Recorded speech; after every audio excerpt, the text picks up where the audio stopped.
Recentemente, uma transexual de um modelo mais futurístico, assim, mais do momento agora, de barba e vestido, assim. É um momento que não é nem uma trans clássica que se porta assim, se veste, se coloca como uma mulher clássica, de barba e tal. Entrou num banheiro feminino e uma mulher biológica se sentiu intimidada com a presença dela lá. E aí falou, poxa, meu, você é um cara na minha visão, assim, você tá de barba. E aí o cara, o trans lá, estourou com ela assim, eu não sou um cara, não há nada que me impeça de meter a mão na tua cara, garota. Cara, mas você é um cara. Eu não sou um cara! Não tem nada que me impeça de meter a mão na tua cara. Você vai? Você vai? Você vai? Licença. Garota! Licença. Você me respeite! Me respeite! O que você acha disso, cara? Ô pessoal, uma perguntinha rápida pra vocês aí. Vocês acham que mulheres estão perdendo espaço na sociedade aí pra transexuais? Vocês viram um discurso aí que tá em alta no momento esse papo aí, né? Pior que não vi. Não... Recentemente, antes de ontem, salvo engano, o deputado Nicolas Ferreira aqui na tribuna, foi o Dia das Mulheres, o 8 de março, né? Ele fez um discurso ali que, na minha visão, foi de uma forma errada, mas falando sobre essa temática. Mulheres estão perdendo espaço na sociedade para transexuais. O que vocês pensam a respeito disso aí? Bom, dentro da minha realidade, da minha convivência, eu acho que isso não vem acontecendo. Acho que o mercado tem para todos e todo mundo tem espaço aí para tanto homem quanto mulher, quanto transexual, homossexual, qualquer um dos LGBTQ+, né? Mas eu, na minha realidade, eu não no meu círculo de trabalho, não consigo perceber isso, sabe? Mas também é algo que está bem fora, assim, da minha realidade, então não tenho uma opinião bem clara sobre isso. É um debate complexo também, é o que eu falo com a minha audiência aqui também. Eu acho que a gente tem que respeitar a opção de cada um, a decisão de cada um ser o que quiser. Só que, por exemplo, nessa temática, eu até acho que ele fez de uma forma errada o levantar dessa discussão, mas a gente sabe que no esporte, por exemplo, vamos só vir para cá que tem uns carros vindo ali, que tem muito transexual ali competindo em categorias femininas, por exemplo, e há uma disparidade, assim, uma desigualdade em relação à carga genética, à biologia de um corpo que é masculino, por mais que se considere ali na cabeça feminino, assim. O que você acha nessa questão do esporte aí? Do esporte? Bom, do esporte eu já tenho uma opinião um pouco diferente. Na parte do emprego, capacidade intelectual de qualquer gênero não é discutível.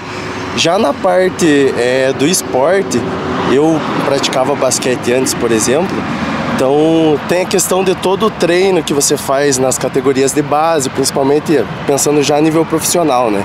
Sim. Que o assunto é mais discutido. Mas, por exemplo, o pessoal, né, que acabou fazendo a mudança de sexo, geralmente faz isso na fase adulta. Então as categorias de base acabou treinando com o sexo masculino, com outra carga de treino, com outra carga muscular também, né, pelo meu ponto de vista.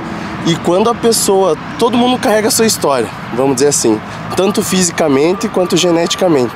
Então a pessoa, quando está lá com seus 25, 30 anos e faz essa mudança de sexo, mesmo assim ela carrega no seu histórico, tanto de experiência física, mas também muscular, toda essa carga passada nas categorias de base, na transição para os times adultos e profissionais.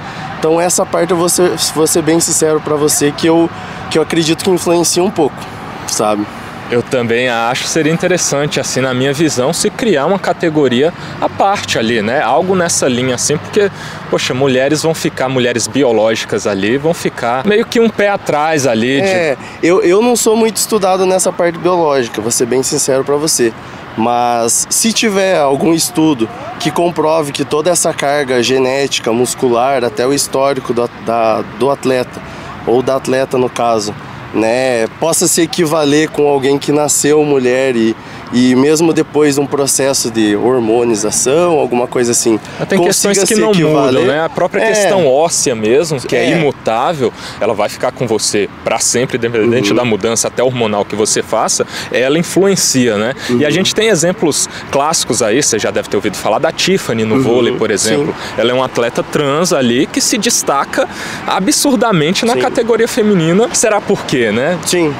Tipo, tem outros casos diversos aí de atletas que se destacam, que não se destacavam na categoria masculina, por exemplo, e passam a se destacar, e a gente vê essa injustiça prática assim. Então eu acho que para dar mais equiparação seria, na minha visão, interessante fazer uma categoria específica ali ou algo nesses moldes, para não prejudicar quem de fato faz jus à categoria ali, que são mulheres biológicas, né? Mas tem diversas outras nuances assim que eu acho que é importante a gente pensar sobre também. Teve uma matéria recente aí falando sobre crianças fazendo transição de gênero já ainda na infância ali no hospital da USP. Você acha que qual é o momento ideal para se começar a trabalhar essa questão de transição de gênero, em termos de idade? Assim, você acha que a gente tem que proteger as crianças? Eu acredito que sim, sabe? Eu não tinha conhecimento desse fato que você me apresentou agora. 208 crianças já fazendo para mim é realmente uma coisa complicada, porque se, né, vamos dizer em termos de sociedade geral, a gente acredita que o ser humano, né, a pessoa está pronta para tomar algumas decisões a partir dos 16, dos 14, dos 18 anos, tanto para você ter um emprego, quanto para você poder dirigir, para você consumir bebida alcoólica, votar, né? Eu acredito que um tipo de transição dessa também é um pouquinho precoce, sabe? Sim. Eu acredito que se de alguma forma a sociedade estipulou, vamos dizer, alguma ideia média, alguma idade média para você tomar alguns tipos de decisões, esse tipo de decisão, por mais que a criança se sinta, né, talvez na necessidade ou que está em um corpo que não é dela e deveria trocar, mas mesmo assim eu acho que isso deveria ser melhor visto, talvez com uma equipe de médicos, com família, para saber e optar realmente qual que seria uma melhor hora dessa transição, mas eu acredito que nesse caso que você me apresentou é um pouquinho precoce, sim. Até mesmo porque a gente tem diversos outros casos exemplificados aí em depoimentos também, de pessoas que fizeram e acabam se arrependendo porque você muda muito a cabeça durante sua infância, adolescência ali, então eu acho que é importante a gente resguardar. Isso, até por exemplo, uma outra coisa que acho que você é da mesma faixa etária que eu e talvez percebe muito no teu círculo de amigos, na hora de emprego, na hora de faculdade. Você às vezes cresce pensando que quer seguir uma profissão e passa ali 2 anos trabalhando nela e vê que não se descobriu, que não é isso que você gosta. Claro, a questão do emprego é uma questão bem mais fácil de você mudar, bem diferente de uma questão talvez de transição sexual. Então, se você fizer isso de forma muito precoce, provavelmente pode ter um risco de você se arrepender, de não ser aquilo que você realmente queria, né? Com a tua maturidade ali mental crescendo um pouquinho, às vezes você tomaria uma outra decisão se tivesse um pouquinho mais de suporte nesse sentido e mais calma nesse processo. Sim, show, concordo. Só pra gente fechar aqui, outra questão que tá bem pauta no momento também, não sei se é aqui de Brasília. Não, sou do Paraná. Ah, sim, pois é, aqui a gente tem a Universidade de Brasília, que é a universidade pública. Recentemente foi um caso que repercutiu nacionalmente, uma transexual de um modelo mais futurístico, assim, mas do momento agora, de barba e vestido, assim. É um momento que, assim, não é nem uma transclássica que se porta assim, se veste, se coloca como uma mulher clássica, de barba e tal. Entrou num banheiro feminino e uma mulher biológica se sentiu intimidada, assim, coagida, com a presença dela lá. E aí falou, poxa, meu, você é um cara na minha visão, assim, você tá de barba. E aí o cara estourou, o trans lá estourou com ela assim, eu não sou um cara, não há nada que me impeça de meter a mão na tua cara, garota. Isso é um crime previsto, equiparado ao racismo. Cara, mas você é um cara. Eu não sou um cara! Não tem nada que me impeça de meter a mão na tua cara. Você vai? Você vai? Você vai? Licença. Garota! Licença. Você me respeite! Me respeite! Garota! Me respeita! Me...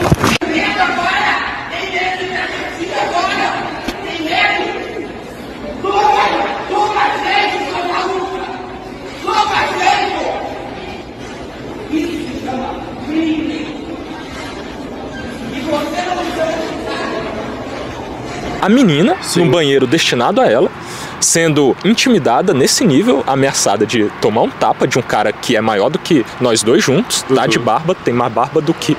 tem tão barba quanto o brother. Tipo, o que você acha disso, cara? Assim, trans nos banheiros femininos. É uma outra questão bem delicada, né? Vou ser bem sincero. Hoje a gente vê até algumas reportagens de algumas pessoas que se colocam talvez na posição de trans para falar, não, eu tô me identificando nesse minuto como uma mulher e eu quero ir no banheiro feminino agora. Muitas das vezes está mal intencionado. E se a outra pessoa vê você falar isso, ela vai falar, não, você é claramente um homem, você não vai entrar aqui e tudo mais.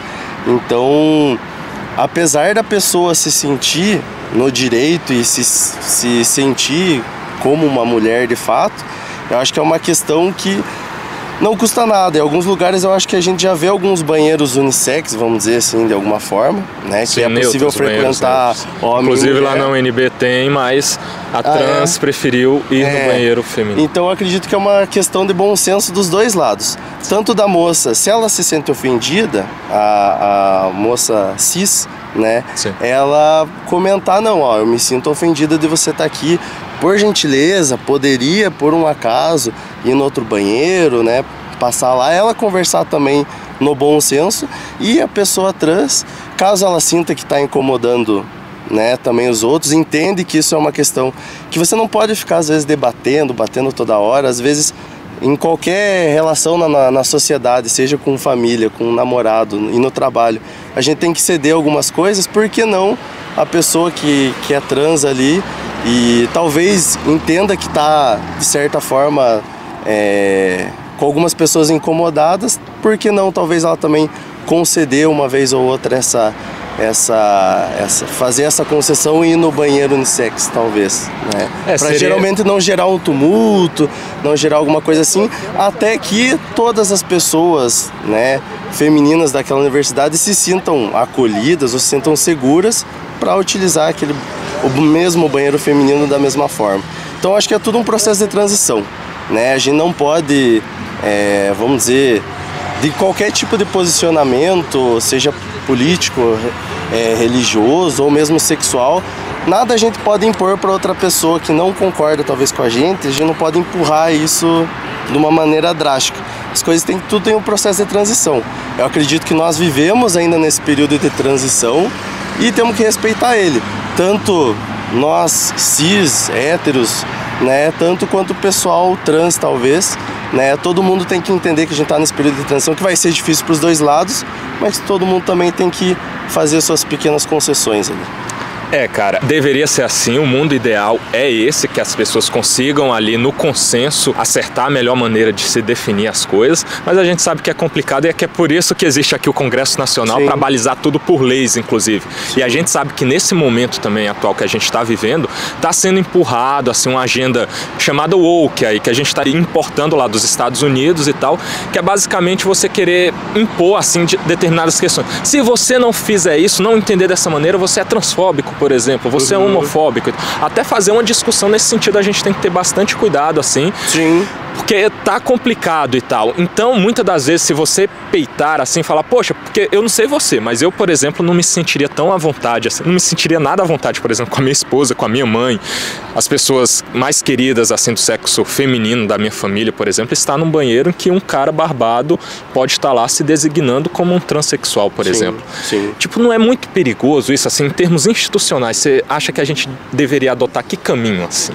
Como você comentou, eu acho que essa prática dessa transição um pouco mais imposta, vamos dizer assim, né, se você não concordar comigo, você é transfóbico, você deve ser preso, eu acho que essa linha de pensamento não deveria ser seguida. É como eu mesmo comentei anteriormente, eu acho que a gente não está pronto hoje, não sei se pela cultura do brasileiro vai estar pronto ainda daqui 10, 15 ou 20 anos. É uma questão, né, de bastante longo prazo. Cultura é um negócio bem complicado de você mudar de alguma forma ou mesmo impor, né? Então tudo que é imposição de qualquer lado é complicado. Então eu acredito que a gente nesse período talvez de transição deva manter ou indicar, né, esses banheiros talvez neutros, talvez unissex, trans. Aí a nomenclatura ou a forma de uso eu acho que fica a ser pensada melhor, né? Mas primeiro seguir nesse caminho. Se vê que daqui a 5 anos a gente consegue melhorar essa cultura, aí a gente talvez tenta evoluir para outras formas, mas se não, a gente mantém como tá e vai adaptando. Mas você entende que não é discriminação assim quando a gente chegou nesse ponto? Sim, por exemplo, sim.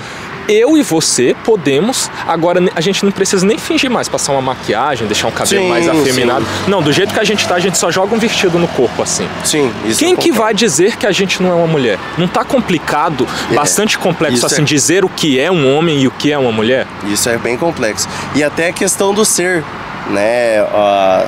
Não só da aparência física, virou a questão do, eu me sinto como mulher.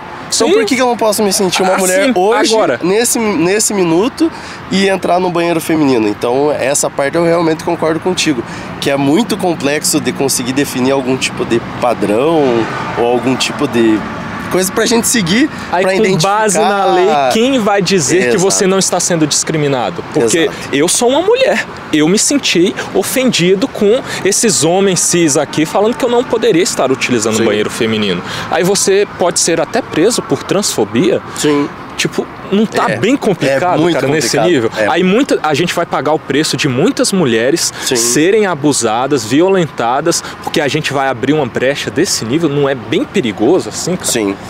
É o meu medo e o de muitos. Não, isso eu vou ser sincero pra você, que eu acho que eu nunca entrei nesse nível de discussão ou de conversa com alguma pessoa. Superficialmente parece ser só questão de discriminação e tal, mas é mais grave. Por conta, todos os lados são afetados de alguma forma, né? Podem ser afetados de alguma forma, mas eu, pelo menos no meu posicionamento e até da minha cultura familiar, estudantil, eu concordo muito contigo nesse sentido. Eu acho, por enquanto, um risco. É o risco que a gente vai ter que correr, talvez, né? De estar as nossas mães e irmãs e filhas, cara, eu espero que a gente vivendo com isso, mas a gente também... Infelizmente é o caminho que está se tomando, mas eu espero que a gente consiga pelo menos frear isso chegar de alguma maneira. Num denominador comum. Sim, seria o ideal. Ou algo para ninguém se sentir lesado, principalmente, e para também respeitar as diferenças de todos, já que, né, cada dia mais as pessoas estão sentindo mais no direito, né, de serem diferentes e se sentirem dessa forma. Então acho que a gente vai tentando encontrar esse meio termo, mas muito legal a discussão. Valeu, obrigado pelo papo aí, viu? Tranquilo. Esse foi o nosso papo de hoje, pessoal. Comentem aí a opinião de vocês. Quero saber o que vocês estão pensando sobre aí. Até a próxima.